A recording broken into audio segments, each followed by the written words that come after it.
Amalan pertama, Quran. Minimal mulai harimu baca Quran, tutupi harimu baca Quran. Yang kedua, ikuti muazzin. Sama juga disertai doa azan karena jaminan dapat syafaat Nabi Muhammad SAW. Yang ketiga, jangan tinggalkan qabliyah subuh sesudah azan. Walaupun anda bangun telat, melaksanakan salat subuhnya tetap didahulukan dengan salat sunnahnya. Terus yang keempat, witir. Jangan lewat satu malam belum witir. Walaupun anda bisa laksanakan witir habis salat sunnah ba'diyah isya atau sebelum tidur anda di rumah bisa laksanakan witirnya. Terus yang kelima, ayat kursi setiap habis salat fardu. Mudah-mudahan insyaAllah amalan ini yang sederhana mudah-mudahan bisa kita jaga. Walaupun sederhana tapi saya yakin akan membantu menjadikan banyak perubahan dalam kehidupan kita. Akan bertambah keberkahan, ketenangan. Kita akan merasa jauh lebih sejuk, bahkan jauh lebih nikmat untuk kita beri. Assalamualaikum warahmatullahi wabarakatuh.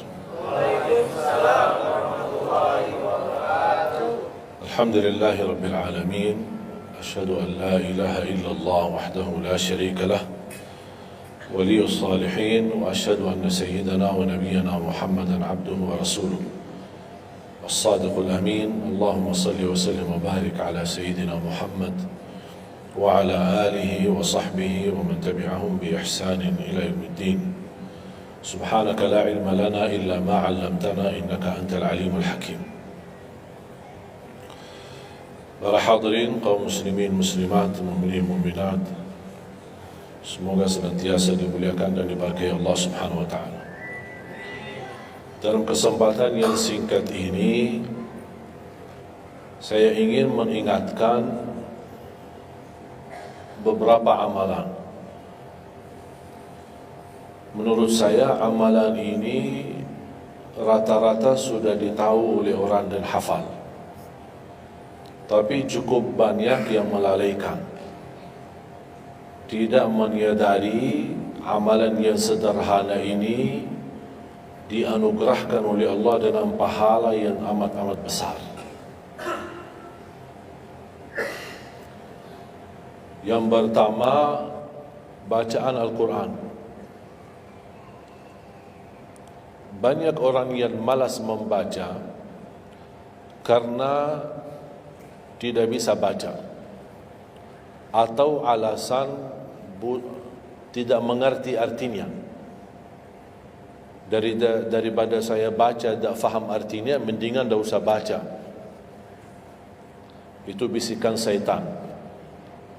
Yang membisiki seperti ini adalah syaitan. Buat apa kamu baca? Kan kamu tak faham. Mendingan tak usah baca, supaya kita meninggalkan bacaan Al-Quran. Sedangkan dijanjikan oleh Allah SWT dan juga Rasulullah SAW, setiap satu huruf 10 kebaikan, bukan setiap amal. Semua hitungannya dengan amal. Salat 5 waktu dapat pahala 50, salat duha dapat pahalanya, salat qiyamul lail ada pahalanya, sunnah fajar sebelum azan, sudah azan, sebelum salat, itu pahalanya sama dengan dunia dan seisinya. Seluas dunia dan seisinya. Ini sunnahnya. Kira-kira gimana yang wajib?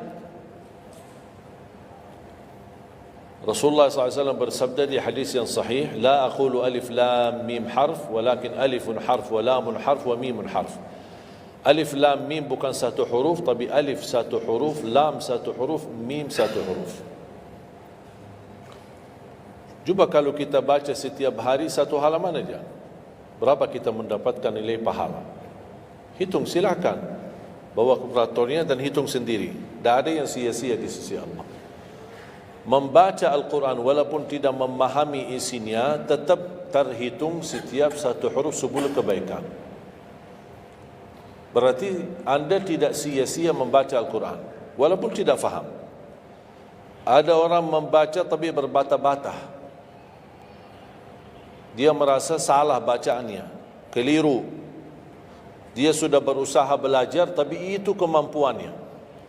Didatangi syaitan, dibisikin, salah mulu bacaan kamu. Tak benar bacaan kamu. Waqaf ibtida tak benar, panjang pendeknya tak benar, apalagi hukum tajwid tak benar. Bisa keliru, bisa dosa. Astaghfirullah, dosa ya. Udah, terima kasih syaitan. Malah dia terima kasih lagi sama syaitan. Dibisikin, didengarin, diterima, langsung dia rubah, tidak baca. Alasannya takut dosa. Padahal ada berita gembira dari Rasulullah SAW, al-mahiru bil-Qur'ani ma'as safaratil kiramil barara, yang mahir dalam membaca Al-Quran, nanti di hari kiamat dia bersama malaikat safara kiram barara. Terus ya Rasulullah, gimana keadaan yang berbata-bata itu, gimana? Walladhi yatata'ta'u fi wa huwa alaihi syaq lahu ajran. Barang siapa yang membaca tapi masih berbata-bata dalam bacaannya, bukan dosa, justru 2 pahala. Satu, karena dia mau baca Al-Quran. Kedua, karena ada berbata-bata, kesulitan dalam membaca. Allah menghargai kesulitan, Allah berikan pahala. Berarti tidak ada rugi sama Al-Quran.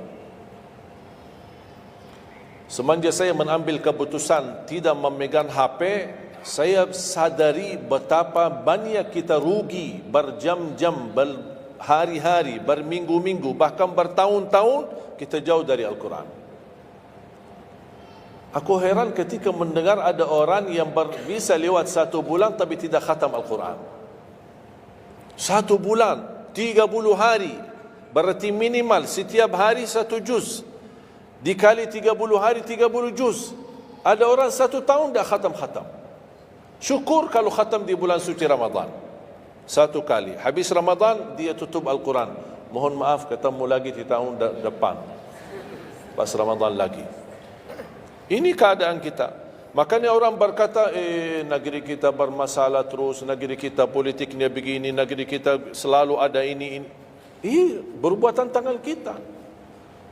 Di mana kita jauh hubungan kita sama Allah, Allah hantarkan musibah. Sampai kita sadar memperbaiki hubungan kita sama Allah. Salatnya, Qur'annya, ibadahnya. Itu kunci memudahkan dan mengatasi semua masalah. Silahkan rubahkan pemimpinnya berkali-kali, rubahkan aturan negaranya berkali-kali, tidak akan bisa terjadi kebaikan kecuali hubungan kita dari Allah Subhanahu Wa Taala. Semakin baik hubungan kita, semakin dekat, Allah yang urus. Tapi kalau kita mengurus sendiri dan kita jauh dari Allah, ya silakan. Kata Allah, silahkan. Wakaltuhu ila nafsi. Aku tinggalkan dia untuk dirinya sendiri. Dan siapa kira-kira yang bisa mengurusi dirinya kalau bukan bertolongan Allah SWT?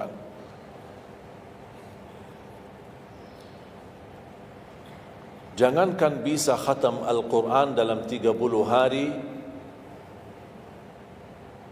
Jangan 1 juz dalam 1 hari. 30 hari bisa dikhatam dalam waktu 10 jam.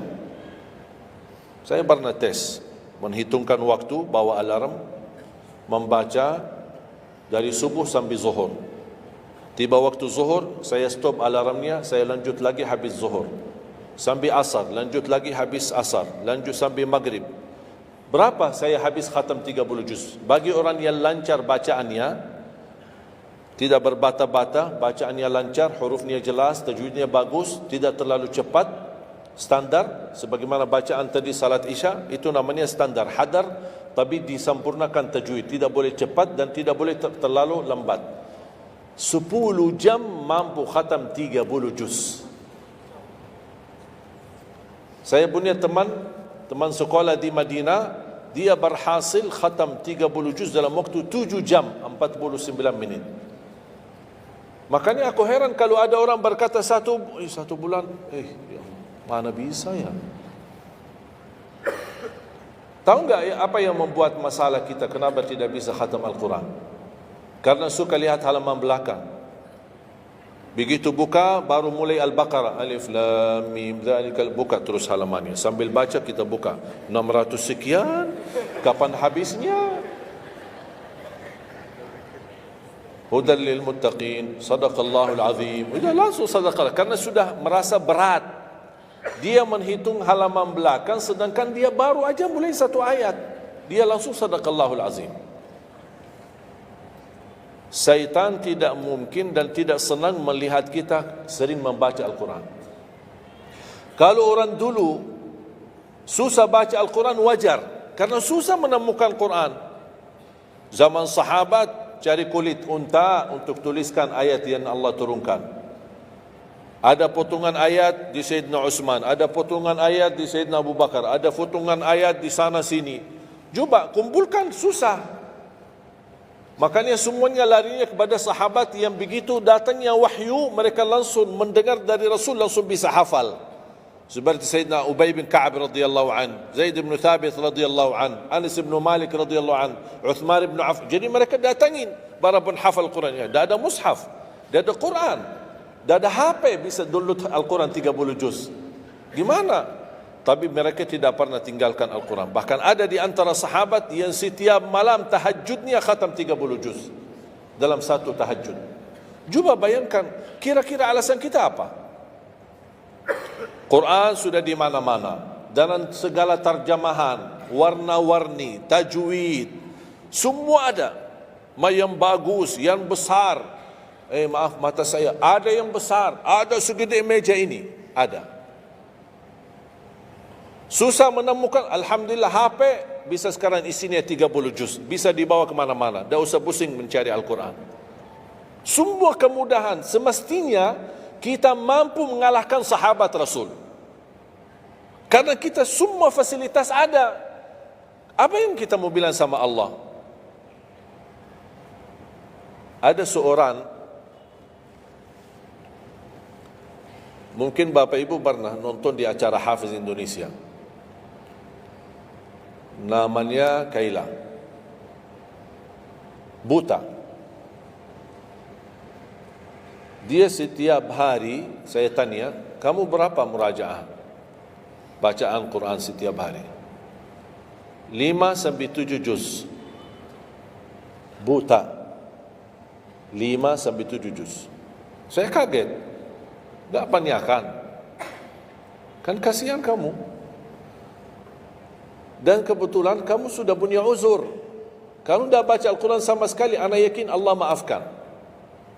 Buta, dah bisa. Tahu enggak jawabannya apa?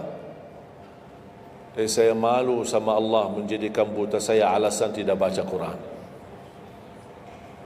Ini anak usia 7 tahun. Malu sama Allah menjadikan buta, padahal ini ujian. Butanya dari Allah, bukan dari dirinya. Tapi dia malu menjadikan buta itu alasan tidak baca Quran. Bertanya saya, alasan antum apa? Apa alasan? Sibuk. Belum ada waktu.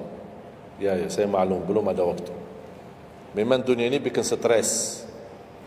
Makanya tidak ada waktu. Saya nasihatkan mulai hari ini, jangan kasih Al-Quran sisa waktumu. Dalam istilah, kalau ada sisa waktu, insya Allah saya baca Quran.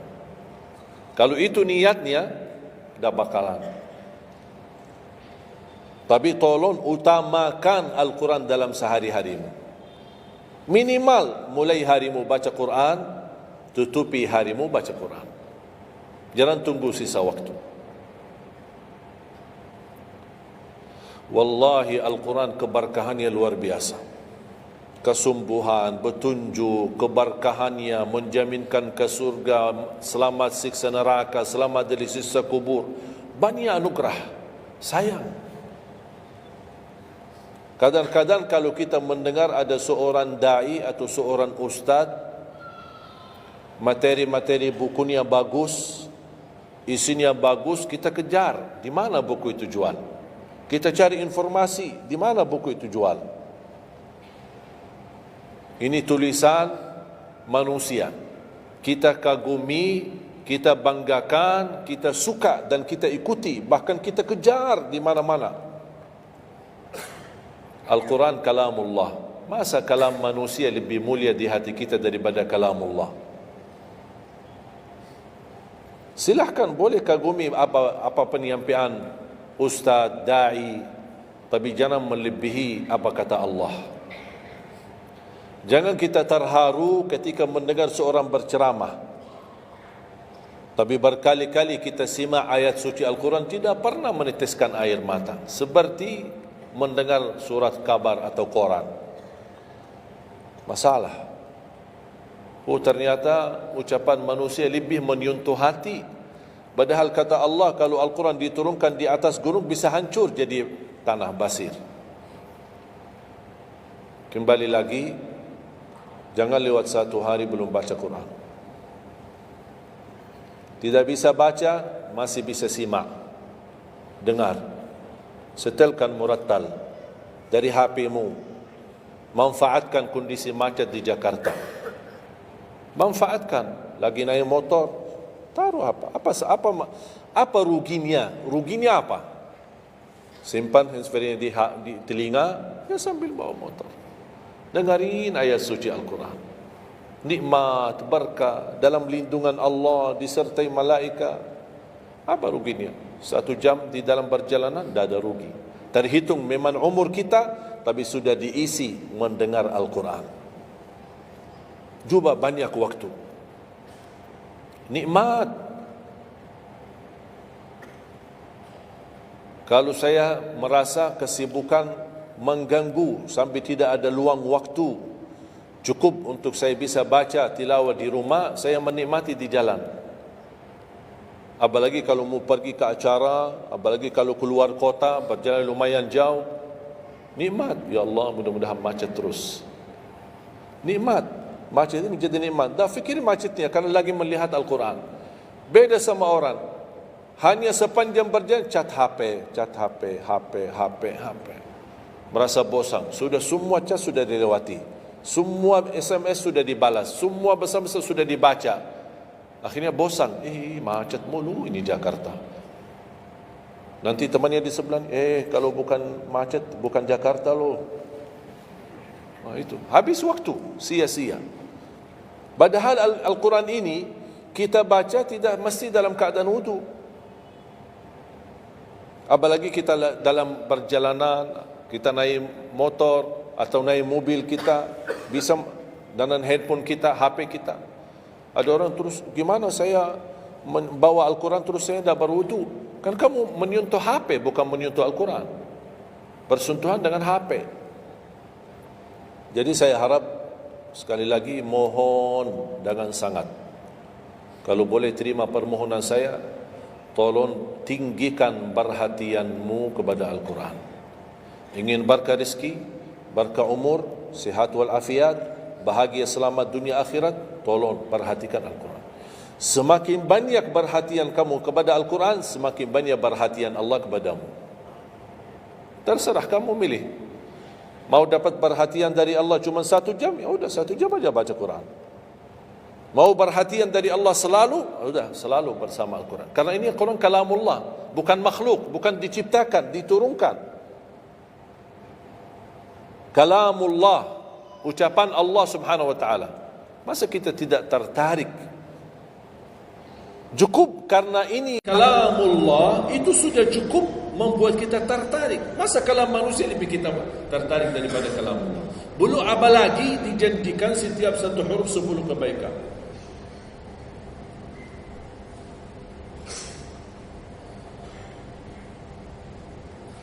Kira-kira siap? Minimal mulai harimu baca Quran, tutupi harimu baca Quran. Habis bangun, sebelum beraktivitas baca. Baca apa? Bebas. Boleh tak saya baca sampai khatam tapi saya tak faham isinya? Boleh. Tetap dapat pahala setiap satu huruf sebelum baik. Baca sampai mempelajari isi maknanya, memahami maknanya, lebih besar lagi pahalanya. Membaca, memahami, menhayati lagi, lebih besar lagi pahalanya. Membaca, memahami, menhayati, menamalkan, lebih besar lagi. Kalau tidak bisa meraih semua pahala itu, ya paling minimal pahala bacaan. Kalau saya tidak dapat meraih pahala menhayati, pahala memahami, pahala menamalkan, apalagi saya orang awam tidak begitu mengerti apa yang semestinya saya amalkan, la yukallifullahu nafsan illa wus'aha. Amalkan sesuai kemampuan. Ada pelajaran ayat yang dibacakan tadi, kita bisa ambil maknanya, kita mengambil kesimpulannya. Jangan kita menjadi seperti golongan yang datang hari kiamat malah minta tolong diselamatkan oleh Allah dari neraka. Kalau di hari kiamat tidak bisa saling menolong, tidak bisa. Sekarang kita masih bisa saling membantu dan saling menolong. Dan di antaranya menolong diri sendiri. Jangan menunggu di hari kiamat. Jangan kita bisa menolong, tolong menolong. Di hari kiamat orang tua tidak bisa menolong anaknya. Anaknya pun larikan diri daripada orang tua. Tak ada yang mau kenal. Cuba baca akhir surat Abasa. Yauma yafirrul mar'u min akhi. Di hari itu kakak adik melarikan dirinya dari saudaranya. Wa ummihi wa abi, melarikan diri pada bapaknya dan ibunya. Biasanya kalau kita ketemu orang tua kita senang bertemu, mohon doanya, apalagi yang orang-orang yang tinggi berbakti baik sama orang tuanya. Kalau di hari kiamat mau sendiri-sendiri. Jangan kita yang melarikan diri sendiri. Para nabi dan rasul semuanya doanya salim salim, ya Allah selamatkan, ya Allah selamatkan. Ini nabi, kira-kira kita gimana? Yauma yafirrul mar'u min akhihi wa ummihi wa abihi wa sahibatihi wa bani. Sampai dari istrinya pun dia melarikan diri. Mohon maaf sendiri-sendiri, saya tidak bisa tolong kamu. Jangankan kita sama istri kita atau sama anak-anak kita. Rasulullah sallallahu alaihi wasallam pernah berkata sama Siti Fatimah, anaknya Nabi Muhammad, "Ittaqillah fa inni wallahi la ughni anki min Allah syai'a." Hei anakku Fatimah, bertakwalah kepada Allah, karena aku tidak bisa membantu kamu nanti di kemudian hari.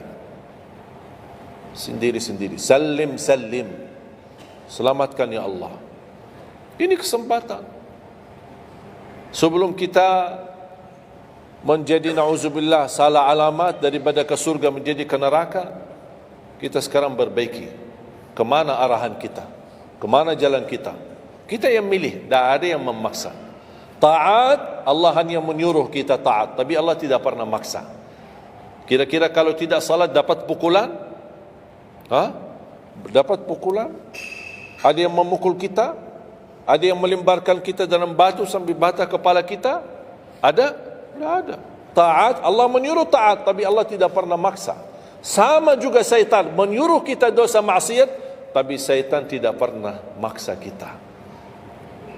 Sebagaimana ayat tadi dibacakan, ayat surah Ibrahim ayat 22, syaitan berkata, aku tidak punya kuasa di atas kalian, tapi aku hanya menyuruh kalian terlalu cepat taati.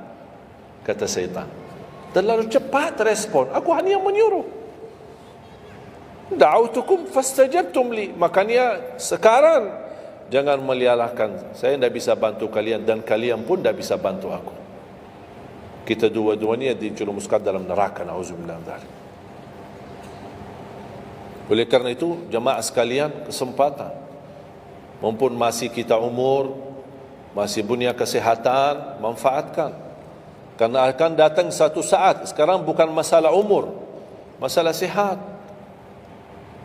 Tiba-tiba bisa sakit, virus di mana-mana. Kemarin saya punya saudara saya baik-baik aja, tidur bangun sakit, sampai matanya, mukanya macam sakit. Tiba-tiba tak bisa berbicara baik-baik, tak bisa baca Al-Quran dengan baik, tak bisa salat dengan baik. Ini kan mengganggu.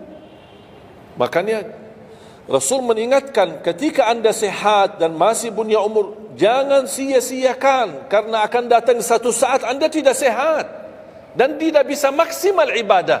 Selama anda masih bisa dan mampu maksimal ibadah, manfaatkan, jangan dirugikan. Akan datang satu saat anda tidak bisa. Saat anda berdiri, manfaatkan salatmu saat berdiri. Besok akan datang satu saat anda tidak bisa berdiri. Bahkan ada orang yang ingin sekali sujud, tapi dia bisa karena sakit lutut. Dia tidak bisa lipatkan kakinya, tidak bisa sujud. Betapa banyak orang yang merugi ketika dia sehat, dia tidak memanfaatkan dan menikmati ibadahnya. Yang kedua, doa azan. Setiap hari kita mendengar azan 5 kali. Sayang sekali banyak yang sibuk dengan handphonenya.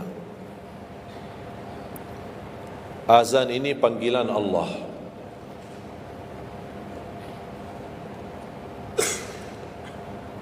Barang siapa, kata Rasulullah SAW, mengikuti perkataan muazzin, artinya muazzin mengucapkan Allahu Akbar, kita ucap Allahu Akbar, asyhadu an la ilaha illallah, asyhadu an la ilaha illallah, asyhadu anna Muhammadar Rasulullah, asyhadu anna Muhammadar Rasulullah. Habis wa asyhadu anna Muhammadar Rasulullah, kita berkata wa ana asyhadu an la ilaha illallah wahdahu la syarikalah wa anna Muhammadan abduhu wa rasuluh. Raditu billahi rabba wa bi Muhammadin nabiyya wa bil islami dina, sebagaimana diriwayatkan Imam Muslim.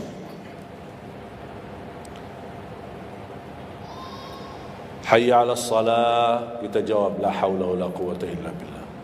Apa hikmahnya di sini la haula wala quwwata illa billah? Ya Allah, kami tidak punya daya dan kekuatan untuk menghadiri panggilan-Mu kecuali dengan pertolongan-Mu ya Allah.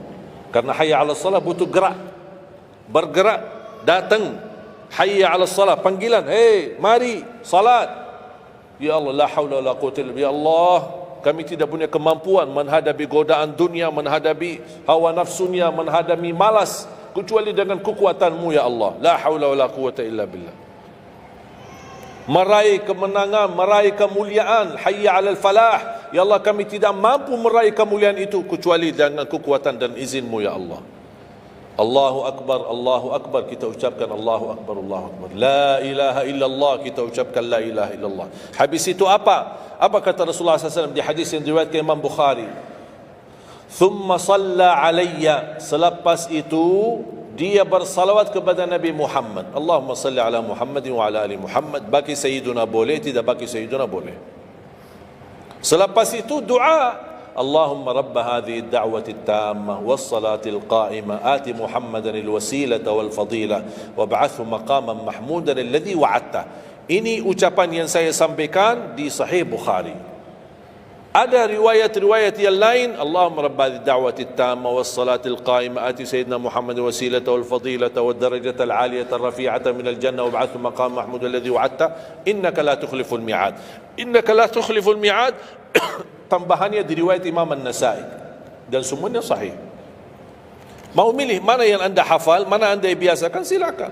Mau ambil hadis yang diriwayatkan Imam Bukhari boleh, mau ambil yang diriwayat Imam Nasai boleh. Asal jangan sampai begitu dengar azan tidak mengikuti muazzin dan sia-siakan doa itu. Padahal doa sederhana. Siapa yang tidak hafal? Setiap ditayangkan azan di TV selalu dibacakan Allahumma rabb hadhihi ad-da'wati at-tammah was-salatil qa'imah. Saya pernah tanya guru saya, seandainya ketika saya mendengar azan tapi terlalai dengan kesibukan atau telefon mendadak atau apalah urusan, baru saya menyadari ketika muazzin sampai ke hayya 'alas salah, saya belum mengikuti dari awal.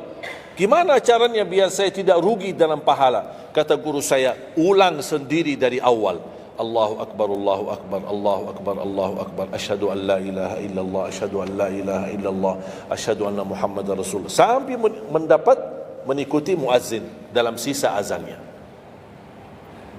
Begitu selesai baca doa yang saya tadi sampaikan, apa kata Rasulullah? Barang siapa yang mengamalkan ini, faqad hullat lahu syafa'ati yaumal qiyamah, dijamin dapat syafaatku.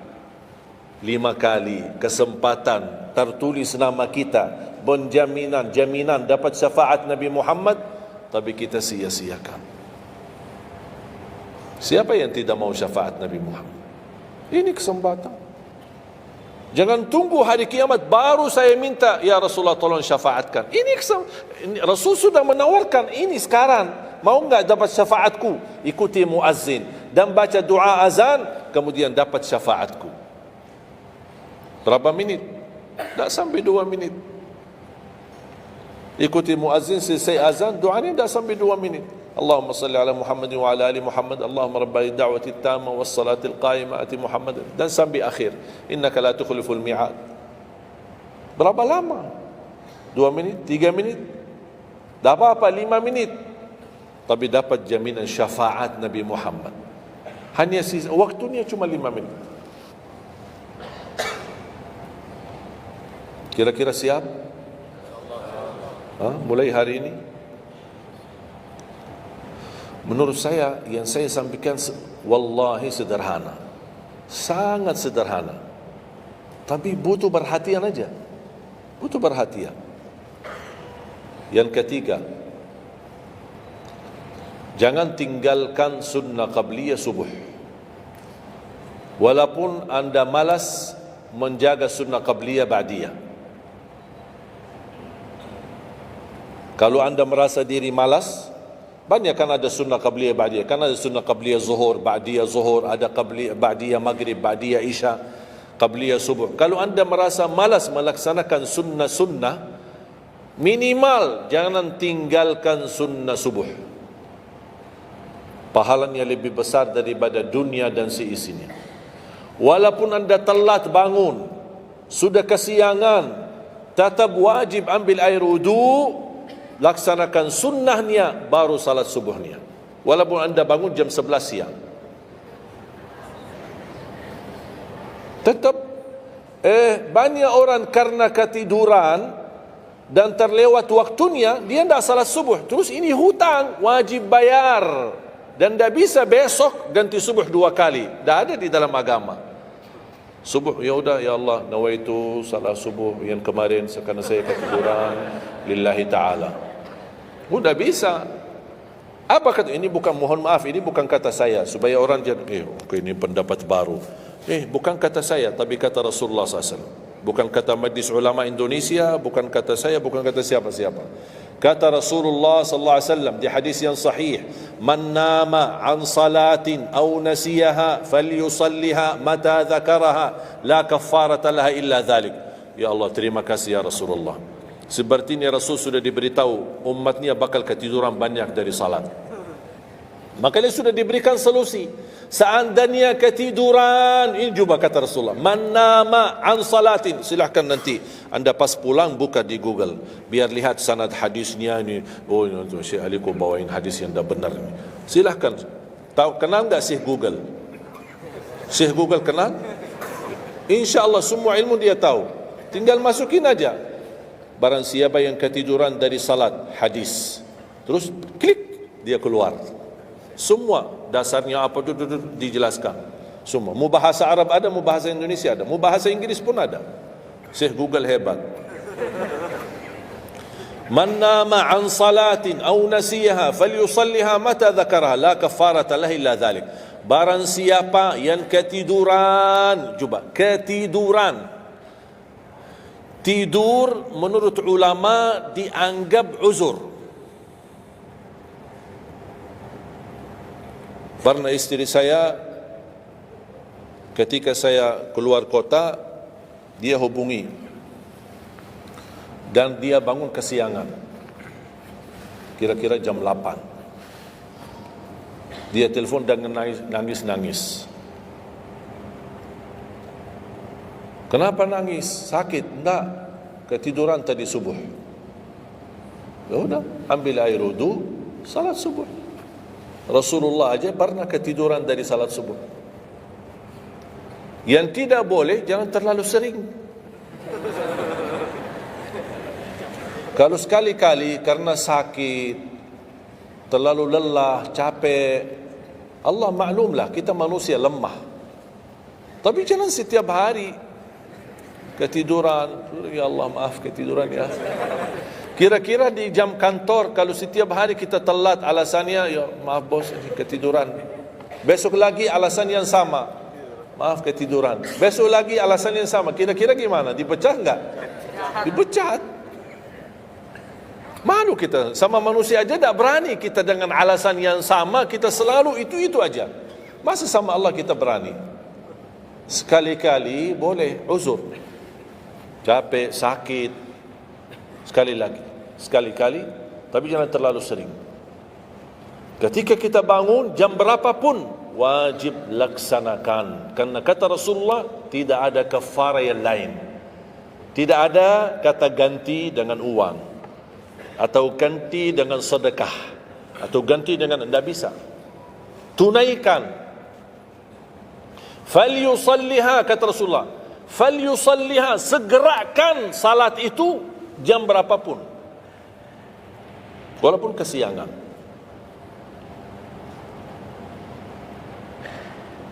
Jelas? Seringnya ketiduran ya? Saya juga berapa kali ketiduran. Bukan berarti saya tidak pernah ketiduran, berapa kali. Bisa ada orang habis tahajud, terlalu lelah, capek, dia mau hanya istirahat saja di atas sajadahnya. Pas bangun sudah jam 7. Padahal Masya Allah tahajud. Semangatnya tahajud tapi ketiduran salat subuh. Makanya ini harus disesuaikan kemampuan. Anda merasa diri kalau salat tahajud 8 rakaat, bangun jam 2, ya Allah kuat, tidak kuat ini. Kembali kepada kemampuan. Tahajud tidak harus 8 rakaat. Tahajud tidak harus 20. 2 rakaat, tutup witir sudah tahajud. Dan tahajud pun salat malam tidak harus tidur dulu. Ada orang, harus tidur, walaupun tutup mata sebentar terus buka lagi.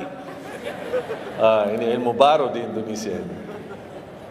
Saya pernah share satu video, ada satu komen dari jamaah, enggak, saya belajar harus tidur dulu, walaupun tutup mata sebentar terus buka lagi. Kembali kepada kemampuan. Ada yang biasa tidur, bangun tengah malam, sepertiga akhir, itu lebih afdal. Tapi ada yang tahu dirinya, kalau saya tidur mana bisa bangun. Udah, mendingan daripada tidak ada tahajud malam itu, mendingan kita salat. Dan ini bukan kata saya, dan bukan kata ulama, tapi kata Rasulullah sallallahu alaihi wasallam. Sebagaimana di hadis yang sahih kata Abu Hurairah radhiyallahu an, pernah Rasulullah menwasiatkan aku jaga witir sebelum tidur. Berarti Rasul mengizinkan kita melaksanakan ibadah salat malam, di antaranya witir sebelum tidur. Umar bin Khattab radhiyallahu anhu punya kebiasaan witir sebelum tidur. Ditanya, kenapa witir sebelum tidur? Dia kata, saya takut meninggal dunia dalam keadaan tidur, belum tertulis nama saya sebagai ahli witir. Saya punya kebiasaan, habis pulang ke rumah, sebelum tidur ambil air wudu, salat 2 rakaat sunnah wudu, kemudian salat 2 rakaat muqaddimah witir, kemudian 1 rakaat witir, baru saya tidur. Kalau dapat bangun lagi, alhamdulillah bisa tahajud, tapi tidak boleh witir lagi karena sudah witir duluan. Sudah faham? Sederhana enggak Islam ini? Sederhana. Banyak orang yang berkeinginan tahajud, berkeinginan satu witir, tapi kan harus tidur. Saya orang yang berat tidur. Kalau saya tidur mana bangun lagi? Udah, kesempatan bisa Anda laksanakan sebelum tidur. Ada orang yang memang tidurnya aja akhir, jam 12, jam 1 baru dia bisa tidur. Ya mendingan daripada tidak salat malam sama sekali, mendingan salat dulu baru tidur. Dapat bangun, alhamdulillah. Tidak dapat bangun, sudah tertulis namamu, sudah salat, sudah ahli witir. Inna Allaha witir, yuhibbul witir, fa'autiru. Allah maha witir, Allah maha witir, Allah cinta witir, jagalah witir. Dan ini termasuk 2 sunnah yang Rasul tidak pernah tinggalkan, sunnah subuh sama sunnah witir. Sakit, sehat, mukim, di dalam kota, musafir, keluar kota, perang, aman, damai, tetap tidak pernah tinggalkan 2 sunnah itu. Sunnah subuh sama sunnah witir. Itu kebiasaan Rasulullah SAW. Kalau anda merasa pun sakit, tidak bisa berdiri, tidak bisa qiyam, bisa anda laksanakan witir dalam kondisi duduk. Yang terakhir, ayat al-kursi.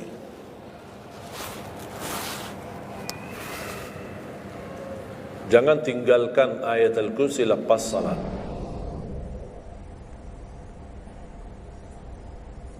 Jangan tinggalkan ayat kursi lepas salat.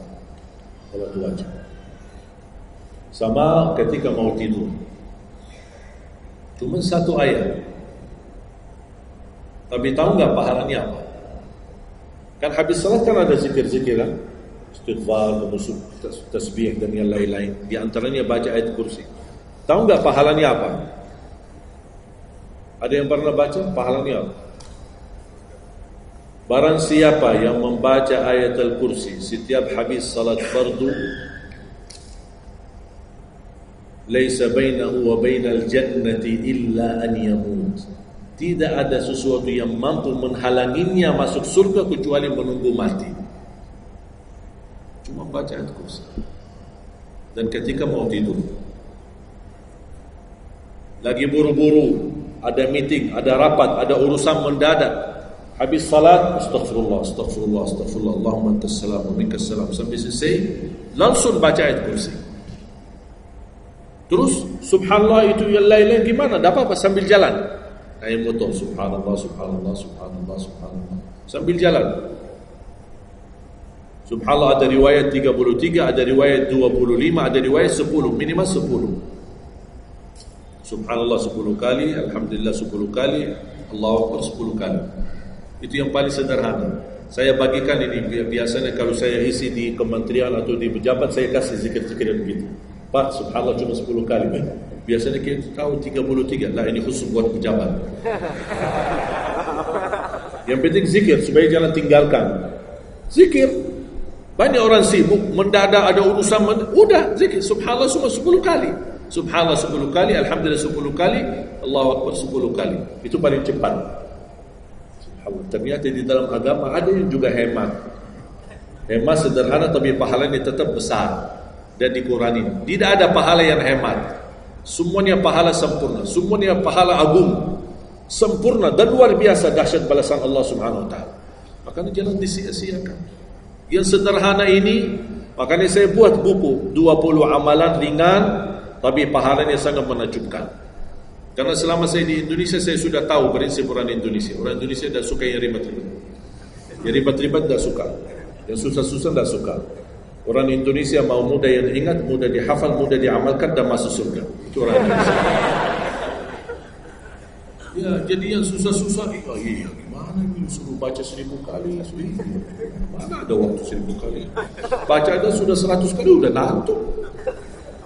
Saya kasih yang sederhana. Kenapa saya kasih? Karena kemampuan beda-beda. Ada yang tekadnya tinggi, kemampuannya luar biasa dahsyat, bisa ribuan kali dia berzikir, dia silakan. Tidak ada yang melarang kita berzikir, bebas berapapun. Tapi ada yang malas. Udah. Jadi alhamdulillah di dalam ajaran Islam kita ada malas ya ini malas. Makanya saya bikin 20 amalan dan ini buku 20 amalan ringan, pahalanya sangat menakjubkan. Pahalanya sangat besar walaupun amalannya ringan, mudah, sederhana. Dan buku ini hanya laku di Indonesia, tidak laku di Arab. Karena cocok dengan budaya Indonesia, saya sudah hafal. Dan sama dengan bacaan. Mohon maaf tadi kepanjangan Isya. Pas begitu saya ingat merindukan kota Madinah, suasana Madinah. Pas di rakaat yang kedua saya saya di Indonesia. Makanya saya tidak jadi panjang rakaat kedua, biar lebih cepat. Karena memang budaya ini tidak bisa panjang-panjang, lama-lama tidak bisa. Kalau kulhu bisa dibagi 2, terima kasih.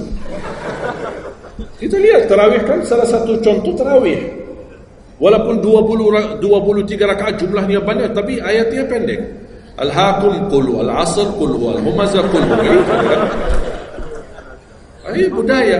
Kita kan hormati budaya, harus belajar. Walaupun ada sekarang ada beberapa masjid yang panjang, ya hakim balik kepada kemampuan, tapi tidak boleh saya menyalahkan. Ada orang yang suka, ada saya mau yang qul, ya udah sana. Masih qul di sana, masih kita kan. Yang penting kita bisa jaga salat. Dan yang terpenting dalam salatnya adalah yang terjaga kekhusyuan. Bukan masalah jumlahnya, bukan masalah kepanjangannya, tapi kekhusyuan. Tumaknina, karena tumaknina rukun dalam ibadah salat. Sama seperti rukun qiyam, rukun baca al-fatihah. Tumanina. Apa itu tumanina? Ketenangan dalam salat. Bacaannya tenang, gerakannya tenang. Bukan kejar-kejaran. Imamnya baru baca al-fatihah, sudah amin. Imam makmum belum selesaikan ini, terus dikejar imam. Imam Allahu Akbar, sami Allahu hamdah, Allahu Akbar, Allahu Akbar, Allahu Akbar. Imam makmum jadi kasihan. Kejar. Dia tidak bisa baca makmum. Wallahi makmum tidak bisa baca apa-apa. Hanya fokusnya bisa kejar imam. Yang penting jangan sampai tertinggal imam. Yang saya fikirkan, kasihan yang tua-tua, bapak-bapak. Gimana yang bapak-bapak? Kalau yang muda-muda masih bisa kejar imam, terus yang bapak-bapak gimana? Setiap gerakannya batuk 10 kali. Rukuk batuk lagi, sujud batuk lagi.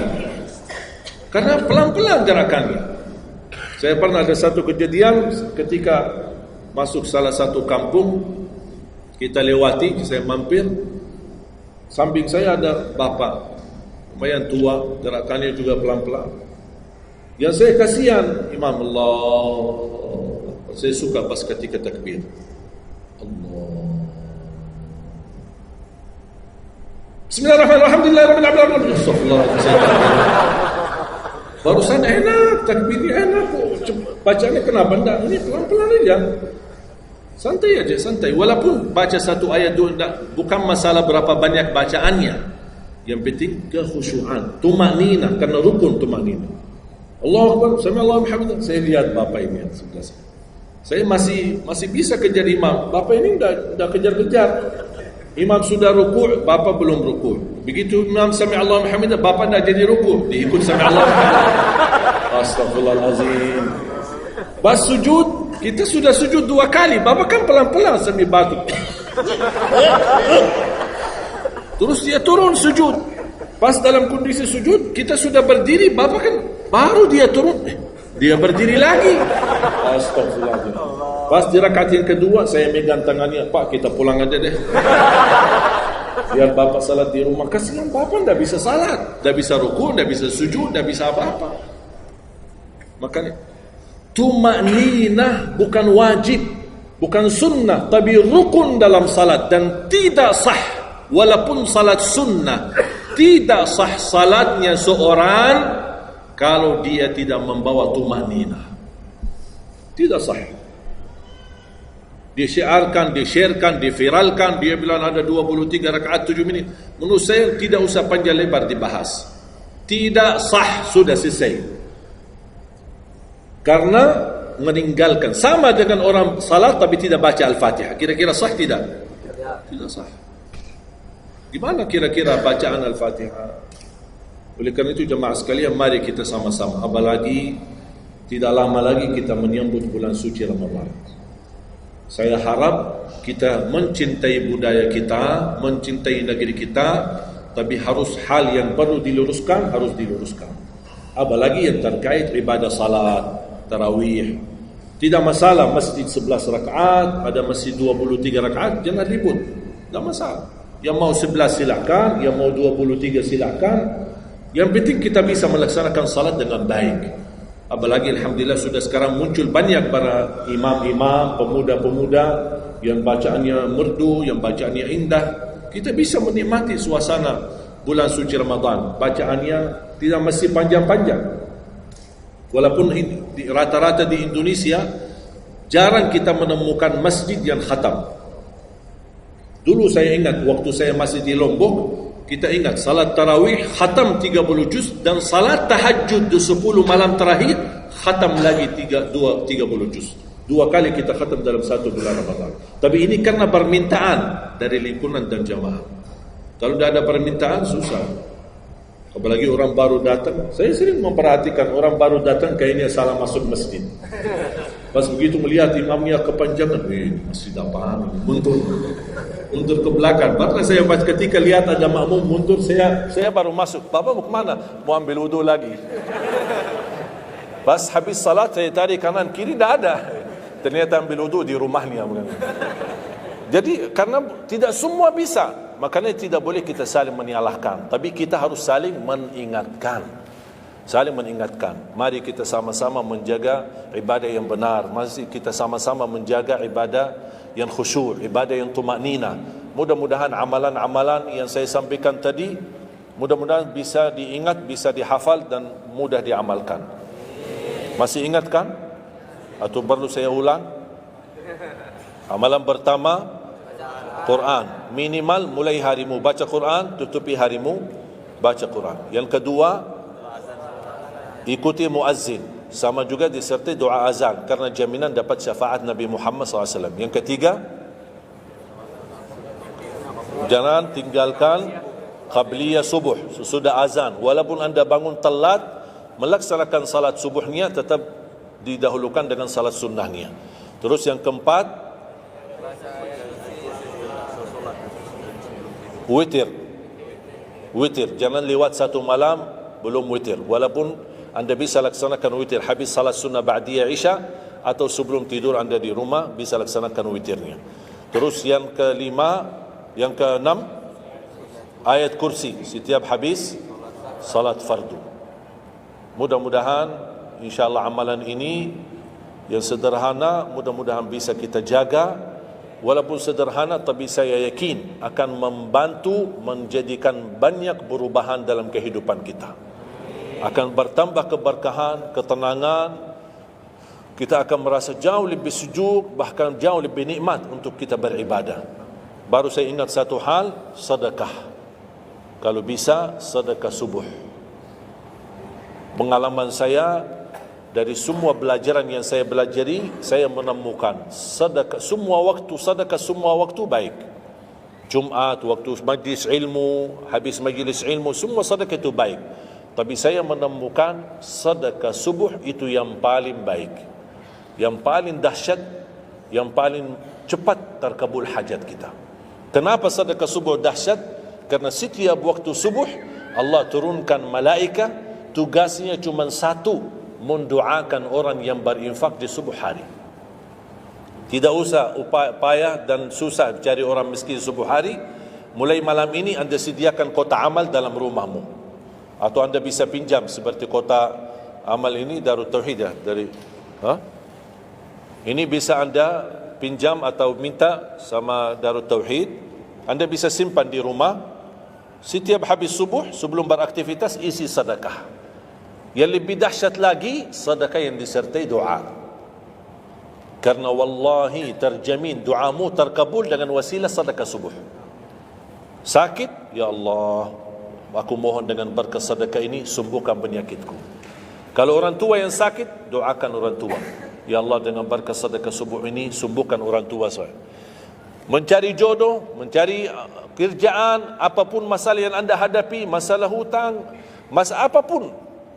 Orang tua sudah meninggal, ya Allah, aku mohon dengan berkat sedekah ini titipkan pahala sedekah ini untuk kedua orang tuaku. Apa saja, mau hafal Al-Quran, tapi kalau boleh saya usulkan, satu kali sedekah fokus satu hajat. Jangan sedekahnya koin tapi doanya sampai terbit matahari.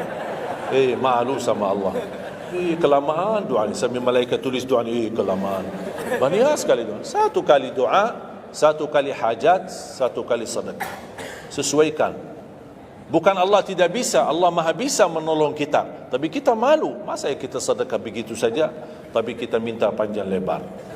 Ya, tolong disesuaikan. Tapi rutin, wallahi dahsyat. Antum insyaAllah akan merasakan sedekah subuh, subhanallah. Setiap jamaah yang saya sampaikan, termasuk ada keluarga yang sudah lama menikah, tidak punya keturunan, saya memberikan amalan ini.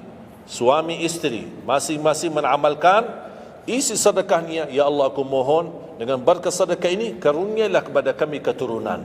17 tahun mereka tidak punya keturunan. Alhamdulillah 6 bulan kemudian saya dapat berita gembira dari mereka, kabar baik, alhamdulillah istrinya positif hamil.